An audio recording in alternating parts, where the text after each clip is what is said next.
Hello students, welcome back. आज हम पढ़ने वाले हैं मैग्नेटिक फील्ड। जो अपन पढ़ रहे थे, करंट की वजह से मैग्नेटिक फील्ड बनता है, उतना हमने इंट्रोडक्शन पढ़ा। ठीक है, मैग्नेटिक फोर्स क्या होता है उसके बारे में पढ़ा, मैग्नेटिक फील्ड की डायरेक्शन कैसे निकालते हैं और उसके जो कुछ रूल हैं वो हमने पढ़े। ठीक है, अब अपन पढ़ने वाले हैं बायो-सावर्ट लॉ। क्या पढ़ने वाले हैं? Biot-Savart law. ये क्या नाम है? तो आंसर है, ये एक साइंटिस्ट का नाम है, बायो-सावर्ट नियम। इस नियम के तहत अपन ये पढ़ेंगे बेटा कि मैग्नेटिक फील्ड कितना होता है, कैलकुलेट करेंगे। तो सपोज एक कोई करंट कैरिंग कंडक्टिंग वायर है, ठीक है, ऐसे दूर तक जा सकता है, कोई भी एक वायर है, उसका एक पार्ट लिया हमने, ठीक है, उससे सपोज यहाँ पर कोई एक पॉइंट है P। मैं पॉइंट यहाँ ऐसे क्यों मान रहा हूँ, यहाँ भी मान सकते हैं, यहाँ भी कोई भी एंगल पे। तो सपोज ये यहाँ से इसकी पोजीशन बताई जाती है, दैट इज़ वेक्टर R, और ये एंगल जो है ये थीटा है। इसमें करंट फ्लो हो रही है I, और यहाँ पर मैं मानता हूँ इतना बड़ा वायर है, एक साथ इसमें जो करंट है उसकी वजह से इस P पर मैं मैग्नेटिक फील्ड नहीं निकाल सकता। तो एक काम करते हैं, छोटा सा एक पार्ट ले लेते हैं। हम करते हैं ना ऐसे, ये स्मॉल पार्ट लेंथ का dl मान लिया, स्मॉल पार्ट dl, इसमें जो करंट आई गई उसकी वजह से इससे r डिस्टेंस दूर जो कि थीटा पोजीशन पर पॉइंट P है, उस पर मुझे मैग्नेटिक फील्ड की इंटेंसिटी निकालनी है। मतलब बेसिकली हमें कैलकुलेट करना है B, मैग्नेटिक फील्ड या मैग्नेटिक फील्ड की इंटेंसिटी एक ही बात है, हम P पॉइंट पर निकालना चाहते हैं। तो कैसे करें अपन स्टार्टिंग? तो अपन लोग ये करेंगे कि देखिए, हम ये कहते हैं कि बायो-सावर्ट ने क्या बोला, यहाँ से हमें इस रूल को ध्यान रखना है। बड़ा सिंपल है, बायो-सावर्ट ने ये बोला कि किसी भी स्मॉल लेंथ एलिमेंट dl की वजह से, dl स्मॉल लेंथ एलिमेंट को बोल रहा हूँ, छोटा सा लंबाई का एक टुकड़ा है, उसमें करंट आई है, उसकी वजह से किसी पॉइंट P पर जो मैग्नेटिक फील्ड होता है वो डिपेंड करता है। सबसे पहले देखो, छोटा स्मॉल लेंथ है तो उसकी वजह से मैग्नेटिक फील्ड छोटा होगा, बड़ी लेंथ होगी तो बड़ा होगा, तो हम उसको स्मॉल dB बोलते हैं।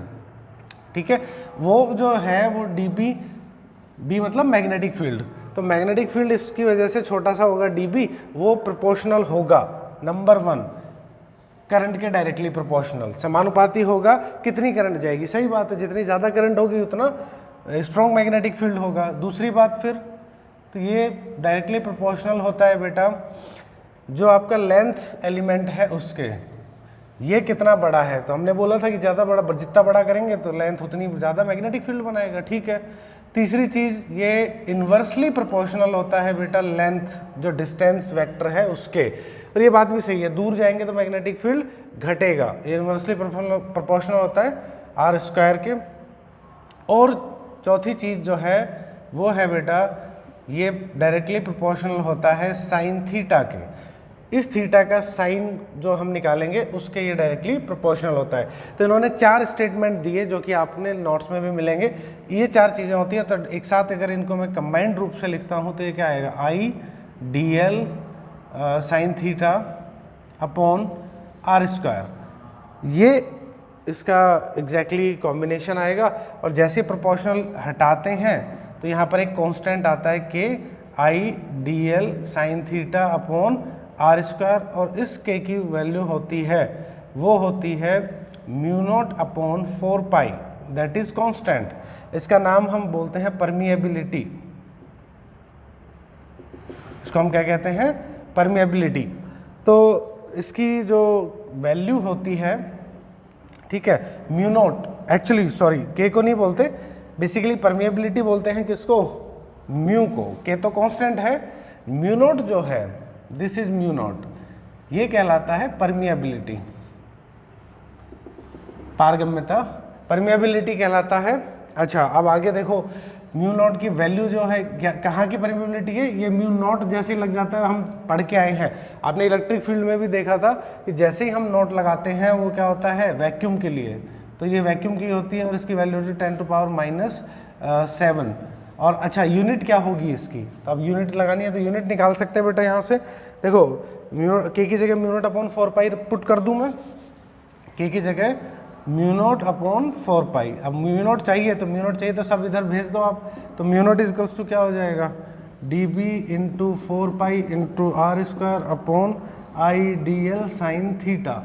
तो अब देखो इसकी यूनिट क्या आ जाएगी, आप देख पाएंगे डीबी की मतलब टेस्ला, 4 पाई कुछ नहीं, मीटर स्क्वायर, आर की वजह से I, ampere, DL metre, sine theta कुछ नहीं, तो मीटर कट गया। तो ये यूनिट क्या आ गई बेटा, टेस्ला, मीटर और एम्पियर इनवर्स, ये यूनिट आ गई। या इसकी यूनिट एक और होती है हेनरी पर मीटर। तो ठीक है, ये हम कैलकुलेशन बेसिस से हमने पढ़ा। तो अब ये हमारा बेसिकली डीबी का फॉर्मूला बन जाता है। ठीक है, इतनी मैग्नेटिक फील्ड होगा। अगर मैं बोलूँ पूरे तार की वजह से कितना होगा बेटा, तो आंसर है इसका समेशन या सिग्मा या इंटीग्रेशन कर देंगे तो हमें मिल जाएगा टोटल मैग्नेटिक फील्ड। अब आती है बात, तो मैग्नेटिक फील्ड वेक्टर क्वांटिटी है, तो इसको वेक्टर फॉर्म में कैसे लिखें। तो आंसर है, तो देखिए dB इक्वल्स टू जो dl है, अब देखो r और dl जो है वो एक प्लेन में है। देखो r ये रहा, ये dl रहा, dl और r मिलाकर एक प्लेन बनाते हैं। तो जो r कैप होगा, डायरेक्शन जो होगी उसको अगर मैं लिखता हूँ म्यू नॉट आई, और इसको ऐसे लिख दें dl cross r, dl cross r कर दूं, और r मैंने अगर ऊपर लिया है तो नीचे एक r को मुझे क्या करना पड़ेगा, मल्टीप्लाई करना पड़ेगा। समझ में आ रही है कि नहीं आ रही। अब आप इसको जैसे सॉल्व करेंगे dl r साइन थीटा आएगा और r से r कैंसिल आउट हो जाएगा, यही फॉर्मूला मिल जाएगा। समझ में आ रही है कि नहीं आ रही है आपको बात। तो इसकी जो डायरेक्शन है, देखो इसकी जो डायरेक्शन है dl और r के प्लेन, जो हमने प्लेन बनाया उसके परपेंडिकुलर होगी। भाई हम पढ़ के आए हैं ना, जैसे आपने 11th क्लास में पढ़ा है कि क्रॉस प्रोडक्ट होता है ए क्रॉस बी। तो ए क्रॉस बी का जो रिजल्ट होगा उसका जो डायरेक्शन होगा वो किधर होता है, तो आंसर है ए और बी से बनने वाले प्लेन, मतलब उससे बनने वाले तल के लंबवत या परपेंडिकुलर। तो एक बात बताओ, इसका मतलब ये dl इस बोर्ड पे देखो dl ये dl रहा, ये r रहा, ये प्लेन बन गया इस बोर्ड पे। तो p पॉइंट पर जो मैग्नेटिक फील्ड होगा वो इस तल के लंबवत परपेंडिकुलर अंदर होगा या बाहर होगा, तो आंसर यस होगा ही। कैसे, क्योंकि हमने रूल पढ़ रखा है। ध्यान करो, अगर एक वायर से लीनियर करंट फ्लो होती है तो क्या करते हैं अपन, अंगूठा उस वायर करंट की डायरेक्शन में, और अब उंगलियों को किधर मोड़ूंगा, ऐसे हाथ में पकड़ूंगा। तो उंगलियां मोड़ी तो देखो क्या हुआ, p पॉइंट पर क्या होगा, ऐसे अंदर की ओर जाएगी उंगलियां यहाँ से। तो मतलब मैग्नेटिक फील्ड किधर होगा, तो ये क्रॉस बनाने का मतलब क्या है, परपेंडिकुलरली इनसाइड द सरफेस।